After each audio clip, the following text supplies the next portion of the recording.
देशाचं भविष्य घडवण्याचं काम जिल्हा परिषद शाळा नेहमीच करत असते, परंतु ग्रामीण भागातील जिल्हा परिषद शाळेची मोठ्या प्रमाणात दयनीय अवस्था झाल्याचे नेहमीच दिसून येते। भोकरदन तालुक्यातील गोशेगाव येथील जिल्हा परिषद शाळेत खोल्या नसल्याची तक्रार गावकऱ्यांनी केली आहे। या शाळेला जिल्हाधिकारी संगीता भागवत यांनी भेट दिली असून लवकरच मागणी मान्य करणार असल्याचे त्यांनी सांगितले आहे। जालन्यातील गोशेगाव या गावातील जिल्हा परिषद शाळेच्या इमारती नसल्याने विद्यार्थ्यांना प्रणांगणात बसावं लागत असून याविषयी गावकऱ्यांनी जालना येथे जिल्हा परिषद मध्ये तक्रार व्यक्त केली आहे। त्या तक्रारीनंतर शिक्षण अधिकारी संगीता भागवत यांनी या शाळेला भेट दिली असून लवकरच निर्णय घेणार असल्याचे सांगितले आहे।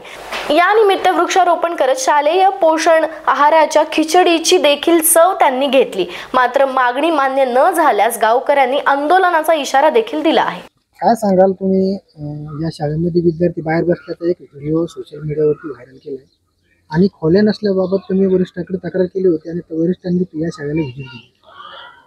मी व्हिडिओ व्हायरल याच्यासाठी केला की 2024 मध्ये ज्यावेळेस लोकसभा विधानसभा मतदान लागणार होतं त्या टायमाला 2024 ला इथं काहीतरी कार्यक्रम होता शाळेमध्ये। त्या अनुषंगाने या कार्यक्रमाची पार्श्वभूमी म्हणून सनी आमचे माजी जिल्हा परिषद सदस्य गणेश बापू फुके आणि गावचे सरपंच तसेच टोटल साऱ्या गावातले वरिष्ठ मंडळी इथं आले होते। तर 2024 ला यांनी सांगितलं एक GR निघला होता शासनाचा की निजामकालीन ह्या ज्या निजामकालीन जी व्यवस्था आहे ह्या ज्या खोल्या आहे ह्या पाडणार होते आणि राजमाता जिजाऊ योजना ही राबवण्यात येणार होती। या अनुषंगाने याचं बजेटही सँक्शन झालं होतं। ते बजेट सँक्शन होऊन त्याची वर्क ऑर्डर पण निघाली होती। या साऱ्या गोष्टी होत असताना ह्या फक्त कागदावरच झाल्या आणि त्याचं भूमिपूजन पण झालं।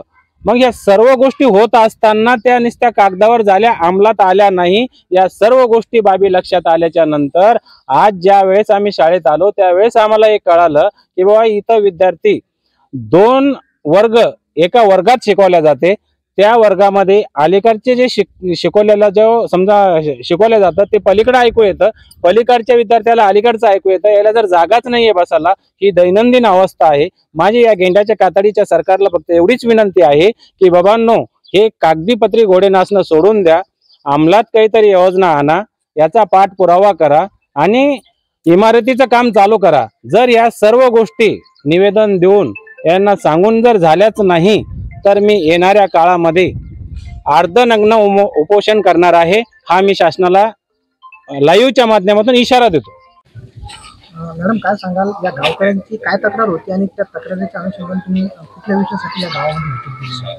सर, गावकऱ्यांची अशी मागणी आहे की ते 2 वर्ग खोल्या मंजूर कराव्यात आणि जी अशी भौतिक सुविधा आहेत वेगवेगळ्या त्याची पूर्तता व्हावी। त्याच्या संदर्भानं जसा निधी उपलब्ध होईल तसे आम्ही भौतिक सुविधा उपलब्ध करून देऊ आणि ज्या विविध योजना आहेत किंवा विविध विभाग आहेत त्याप्रमाणे आम्ही मुख्याध्यापकांना सूचना देऊन प्रस्ताव करून संबंधित विभागाकडे आम्ही पाठपुरावा करू आणि जे ह्या गावामध्ये सरपंच आहेत, त्यानंतर बाकीचे सन्माननीय सदस्य, त्यानंतर शाळा व्यवस्थापन समिती यांनी पण बऱ्याचशा भौतिक सुविधा ह्या शाळेला दिलेल्या आहेत। त्याबद्दल मी आमच्या शिक्षण विभागाच्या वतीनं त्यांचे आभार मानते आणि ही शाळा म्हणजे सुसज्ज होईल यासाठी आम्ही विविध म्हणजे माध्यमातून प्रयत्न करू। काही दिवसापूर्वी समाज माध्यमावरती या गावातील या शाळेचा एक व्हिडिओ व्हायरल झालेला, विद्यार्थी झाडाखाली बसलेले, काय तथ्य ते? तरी मुख्याध्यापकांनी जे दिलेलं आहे की एक वर्ग खोली कमी आहे म्हणजे पाठानुसार, तर त्यामुळं ते त्या व्हरांड्याची सफाई किंवा शाळेची म्हणून ते थोड्या वेळासाठी बसलेले होते।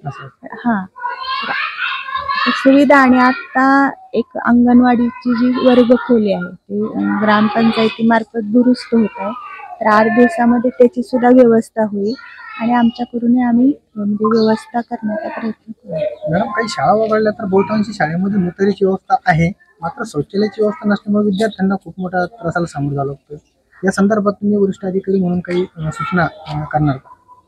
सर, अशी बाब नाहीये, कारण प्रत्येक शाळेमध्ये आहे ज्या नादुरुस्त जे आहेत त्याच्यासाठी आम्ही DPC ला म्हणजे एक यादी पाठवलेली आहे की जिथं गरजेचे आहे आणि तिकडून पण करण्याचा प्रयत्न करतो. म्हणजे शाळेच्या सगळ्याच, ही शाळा नाही तर सगळ्या शाळांमध्ये भौतिक सुविधा वेगवेगळ्या ह्याच्यातून निधीतून मिळतील यासाठी आम्ही प्रयत्नरत आहोत. आणि सगळेच अधिकारी, आमचे वरिष्ठ अधिकारी आहेत, सन्माननीय मुख्य कार्यकारी अधिकारी, यांचा म्हणजे हे टार्गेट आहे की सगळीकडे चांगल्या भौतिक सुविधा निर्माण व्हाव्यात आणि त्या दृष्टीने आम्ही सगळेजण मिळून प्रयत्न करतो. काही मागण्या घेऊन येईल गावकऱ्यांनी आंदोलनाची इशारा देत आहेत, तर त्यांना काय आव्हान करायचं? निधी उपलब्ध झाल्यानंतर सर निधी उपलब्धतेवर सगळं अवलंबून आहे आणि आम्ही शिक्षण विभागाच्या वतीनं प्रयत्न करतोय की तो निधी कसा उपलब्ध होईल आणि निधी उपलब्ध झाल्यानंतर आम्हाला जेवढं म्हणजे सोनाली जोगदंड, स्टार महाराष्ट्र न्यूज, जालना.